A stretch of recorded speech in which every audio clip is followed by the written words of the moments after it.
Buenas tardes, ¿cómo están? ¿Se escucha? ¿Allá no? ¿O sí? Bueno, voy a gritar un poquito más. A ver ahora. Ahora sí, mejor, perfecto. Bueno, Periodismo enredado es el título que le puse a esta parte de la charla, en donde la idea es describir un poco el panorama de ejercer este oficio en medio de tantos cambios, ¿no? Porque los especialistas coinciden en que lo que estamos viendo durante los últimos años, sobre todo con la IA, avanza a un ritmo que nunca se había visto. Con lo cual voy a describir un poco qué es lo que cambia algunos mojones con las redes sociales y después algunos interrogantes que tenemos nosotros como periodistas usando estas herramientas. Un poco lo que José describía está planteado en esta línea de tiempo, en donde los años son la referencia del momento en que se empieza a popularizar el uso de estos medios de comunicación. De una forma un poco arbitraria, digo, hay un antes y un después en las redes, medio un lugar común, pero en definitiva pasa eso, ¿no? Porque la información llega de otra forma, porque hoy hay que estar atentos a una serie de variables que quizás antes no es que no existían, sino que eran totalmente distintas. Podría agregar ahí YouTube y otras aplicaciones, pero en definitiva como que lo relevante está ahí. Voy a hacer como una especie de antes y después sobre, por ejemplo, cómo antes era producida la información periodística, era solamente emanada desde medios tradicionales, como se le llama, sobre todo en facultades. Imagino los alumnos acá estarán diciendo, ah, sí, lo vi en tal o cual cátedra. Bueno, radios, revistas y demás, diarios. Y la diferencia respecto a lo que pasa ahora es que los medios tenemos la pretensión de verdad. Para eso hay un método que es el chequeo de fuentes, y una serie de cosas que después Gaby les va a contar mejor sobre cómo evitar la desinformación. Intentamos aspirar a la verdad, a diferencia de, por ahí, algunos creadores de contenidos que ahora pueden producir información, como estamos viendo ahí en el ejemplo. Son imágenes que uno puede encontrarse en TikTok sobre los incendios en Tafí del Valle el año pasado. ¿Quiénes han producido de primera mano esas imágenes? Eso es el buscador de TikTok. Uno ponía Tafí del Valle incendios y supongo que ahí lo que infieren es que los mismos vecinos son los que grabaron. Entonces, hoy estamos en la era de los prosumidores. Hoy estamos en una era en donde se multiplica la información y se producen grandes cantidades. De hecho, Mario Pergolini, que es un referente en el área, plantea que nunca en la historia de la humanidad se produjo tanto contenido y nunca antes hubo tanta audiencia disponible para consumirlo. El tema es que hoy está todo segmentado. Entonces, lo que pasaba antes, ahí vamos a ver, había un orden de alguna forma. Lo que ven ahí es la portada de ayer de la Gaceta. Que esté jerarquizada la información significa que de alguna forma, cada empresa, en base a criterios periodísticos, empresariales, consensos, reuniones, dicen, bueno, Atlético empató ayer y eso es importante a la ciudadanía. El dólar subió, no sé, 50 pesos y más o menos uno cuando veía la portada, digo, uno la puede seguir viendo hoy, pero probablemente, sobre todo los jóvenes hoy, se encuentran con las noticias en feed, como vamos a ver después. Entonces, había de alguna forma un filtro de información, ¿no?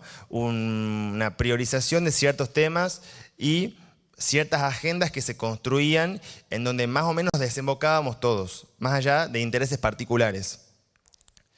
Lo que hay ahora es un consumo que no está ordenado y sobre todo acá la gran diferencia es que no nos aparecen las cosas según la importancia o la veracidad, sino que todo lo que se ordena está en base a algoritmos que definen lo que se nos va a mostrar en base a lo que nos gusta o no nos gusta, para decirlo básicamente. Desde el tiempo de pantalla que le dedicamos un milisegundo a un posteo, eso ya puede llegar a definir para Instagram, para TikTok o para Twitter qué nos va a seguir mostrando en el mismo feed, en el mismo segundo en que estamos bajando. Cuanto más tiempo pasemos en la plataforma, mejor. ¿Por qué? Porque en definitiva, detrás de todo, está la rentabilidad de ofrecerle a las marcas datos de los usuarios. Y eso permite que la publicidad se dirija por redes sociales. Hoy el consumo es incidental, es decir, Las noticias, si es que uno entra a una web de un diario, sí, es verdad, está ordenado, está jerarquizado y en definitiva hay ahí más o menos una serie de hechos que están priorizados. Pero si entramos a Instagram, como les decía recién, nos aparece desde la foto de nuestra ex hasta, no sé, la foto de nuestro abuelo y después una noticia, si es que aparece una noticia. O sea que de repente puede ser que haya pasado algo muy cercano a nosotros y ni nos hemos enterado. Entonces podemos pasarnos horas y horas viendo videos en TikTok y de repente estamos desconectados de lo que nos rodea. Como les decía recién, los algoritmos son los que determinan la información y para nosotros los periodistas, de alguna forma lo que nos rompe la cabeza es cómo generar la atención del lector hoy. Porque como decíamos, desde un WhatsApp que te llega en el celular que te puede sacar de una transmisión en vivo hasta cualquier otra distracción mientras vas en el colectivo puede implicar que alguien te deja de leer una crónica en la web o te deja de ver un video en redes sociales. Y los algoritmos, no hay una fórmula para entender cómo funciona Instagram o cómo funciona TikTok. De hecho, ni los mismos trabajadores de las empresas saben o no lo quieren decir. Y uno tiene que ir infiriendo mientras está en la plataforma. Hace poco Instagram publicó ese orden de funciones que tiene la plataforma y ahí pueden ver en inglés como por ejemplo los Reels están pensados para llegar a nuevas audiencias, al igual que los carruseles. Las fotos simples para enganchar a los propios seguidores, al igual que las historias. Los vivos y los canales de difusión están pensados directamente para fidelizar al lector más cercano al creador de contenido. ¿Qué quiero decir con esto? Que en definitiva hay reglas que uno las puede ir viendo, pero que quizá mañana se despierta Mark Zuckerberg y dice, esto ya no me gusta, y listo, cambió. Entonces uno tiene que ir como periodista actualizándose todo el tiempo y tratando de ver de qué forma hace que la información llegue.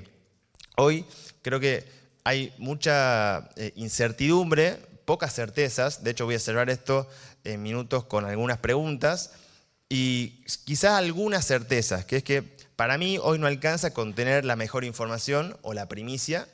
Hay que llevarle esa primicia de la mejor manera posible a las audiencias y no es lo mismo publicar un dato en la página web y dejarlo ahí, no sé, supongamos.